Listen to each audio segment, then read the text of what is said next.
Hoje eu vim aqui falar no Coisa de Alicia de colocar na mão de Deus a sua vida, os seus desejos, os seus medos, os seus problemas. Parece tão fácil, não é? Ah, Deus está conosco e a gente vai lá, põe tudo na mão dele, fica um pouquinho intranquila. A gente não faz isso o tempo inteiro. A gente tem uma enorme dificuldade de fazer isso. Nós temos características, nós humanos, não é nós, são só os cristãos, não, gente, nós, os humanos, temos várias características. Nós somos ansiosos, nós temos medo da morte, nós ficamos angustiados com problemas, né? Não lidamos bem com isso.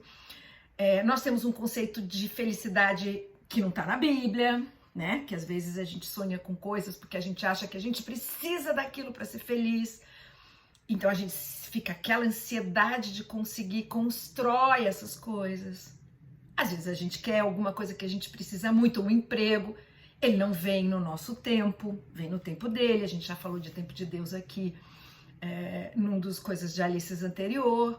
Enfim, são nossas características e isso faz com que seja muito difícil relaxar, entregar para ele, crer que ele está cuidando e que o que ele fizer sempre será bom, embora a gente tenha dificuldade de crer nisso quando o final não é exatamente como nós esperávamos que fosse. E aí, para ilustrar um pouquinho essa nossa conversa, essa semana eu viajei, tivemos um problema de família, na verdade um momento de dor. Eu e minha mãe viajamos para Curitiba e na volta, confusão, voo cancelado, muitas horas de aeroporto, vamos para a fila do embarque, tudo cheio e vem uma mulher, uma pessoa da minha idade e entra ali, fila de prioridade já, gente. Tudo bem, nessa hora é maravilhoso. E ela estava muito ansiosa, então ela começa a dizer, não, eu tô muito nervosa, eu preciso embarcar. Minha filha teve um probleminha de saúde, foi pro pronto-socorro e já tá na cirurgia de lá, foi para uma cirurgia de emergência, eu tô muito nervosa. A minha filha é jovem, eu tenho um netinho, e meu Deus, eu tô com medo, e eu queria estar lá, eu preciso ver minha filha. E muito, né, nervosa, muito falando. E aí eu e minha mãe começamos a conversar com ela, mas fala da sua filha, que idade tem seu neto, né? Pra ir acalmando. Ela foi se acalmando, mostrou foto da filha, mostrou foto do netinho, foi contando que, né, que a filha mora em São Paulo, ela mora em Curitiba, enfim, foi contando lá a história dela, foi se acalmando. Aí abriu o embarque, entramos as três juntas e ela olhou bem pra mim e falou assim, eu tô conversando com Deus e perguntando pra ele por que a minha filha. E aí, gente, puf, veio, Espírito Santo, né? Veio na minha cabeça a frase que eu tinha que dizer para ela. E a frase que eu tinha que dizer para ela está em João 16:33. No mundo tereis aflições, né? Na verdade, a frase continua, mas tem de bom ânimo. Mas naquele momento, eu disse apenas, no mundo tereis aflições. E foi muito interessante que ela, de repente, se deu conta de que não estava na mão dela, de que estava na mão de Deus. Que ela cabia embarcar naquele voo, chegar em São Paulo, orar pela filha e esperar no Senhor.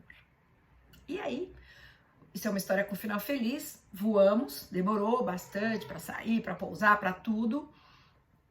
E quando ela ligou o celular, havia já lá uma notícia de que a filha já tinha saído da UTI, já estava no quarto, e tinha gravado uma mensagem para ela, que ela mostrou pra gente, toda feliz, enfim, tava, né?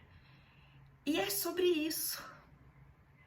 E aí, o que eu quero mostrar aqui? Que ao invés dela estar pedindo a Deus pela ajuda dele, colocando na mão dele, ela fez aquilo que a gente faz muitas vezes.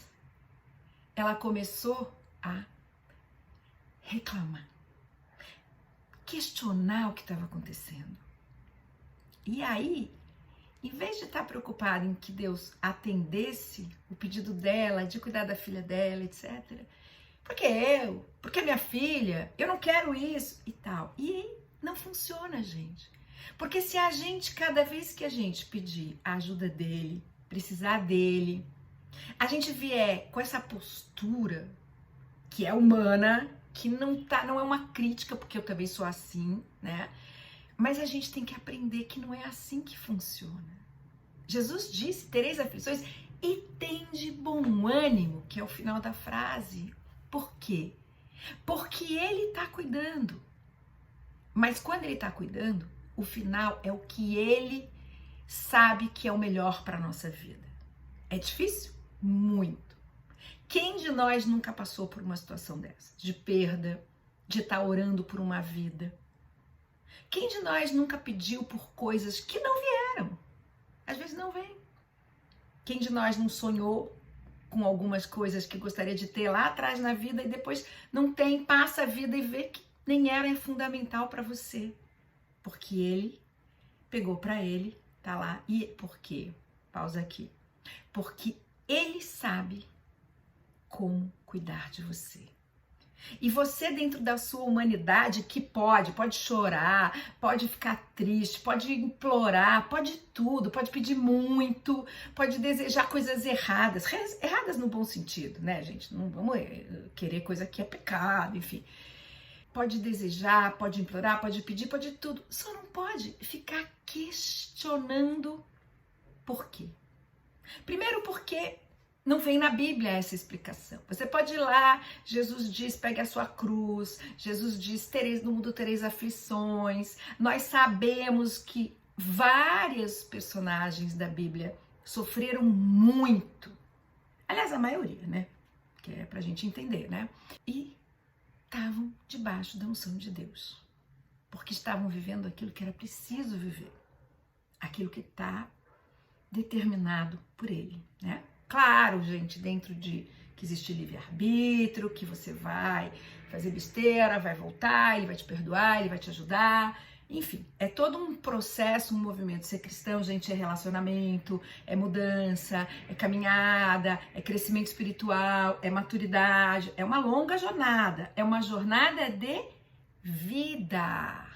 É uma jornada que começa quando você nasce, põe um pezinho aqui para fora deste mundo e termina lá com a sua morte. E ao longo dessa jornada, você vai ter que aprender muitas coisas, aprender a confiar muito, a colocar na mão dele. Mas a gente tem que tentar, gente. A gente tem que se exercitar. Então, quando você estiver vivendo essa situação e vier aquele negócio, Senhor, olha o tom de voz, Senhor, por que eu tenho que viver isso? Quando a gente não diz assim, o vizinho, o fulano, a menina, aquela mulher não vive nada disso, nunca vi na vida dela ter isso. Para de olhar para o lado, para de reclamar, para de perguntar por quê. Porque eu acho que as respostas não virão desta forma. Há respostas que você tem, mas ao longo desse percurso aí. Hoje eu vejo que eu fiz um monte de pergunta para Deus quando eu vivi uma das grandes crises da minha vida lá atrás, que foi quando eu me converti, inclusive. E eu fazia várias perguntas, entre elas, por que não aparece escrito no céu o que eu tenho que fazer, Senhor, em letras garrafais? Porque eu não estava preparada para aquelas letras garrafais. Porque eu não estava preparada para uma porção de coisas que eu tinha que viver nessa trajetória para aprender a chegar aqui onde eu tô hoje. E ainda tem jornada, gente, porque aí tem processo de nova fase na vida, mudança de idade, né? Mas é isso. Então a mensagem é, põe na mão dele. Mas não ouça esse põe na mão de Deus a sua vida, as suas questões, os seus sonhos, assim, como se fosse uma frase, coloca na mão dele. Porque isso não é assim tão simples. Não é que você chega e fala, tô colocando aí na sua mão, tá? Então, por favor, né, leve em consideração as minhas necessidades, as minhas escolhas que eu tô fazendo, que eu gostaria de viver isso, aquilo ali e tal. Dá pra, né? Não é assim, né, gente? É com suavidade, é confiança, é relacionamento. Sempre é relacionamento com Deus. E eu tenho certeza que o seu coração vai ficar muito mais leve, que você vai ficar muito mais tranquilo e você vai viver as coisas que você precisa viver de uma maneira mais consciente dentro da sua vida cristã. Espero que você tenha gostado. Dá seu like, nos ajude a divulgar as nossas redes sociais. Vai lá no YouTube, tem bastante aula lá, gente. Tem umas aulas bem bacanas para você aprender mais nessa sua jornada. Nos apoie, venha caminhar conosco.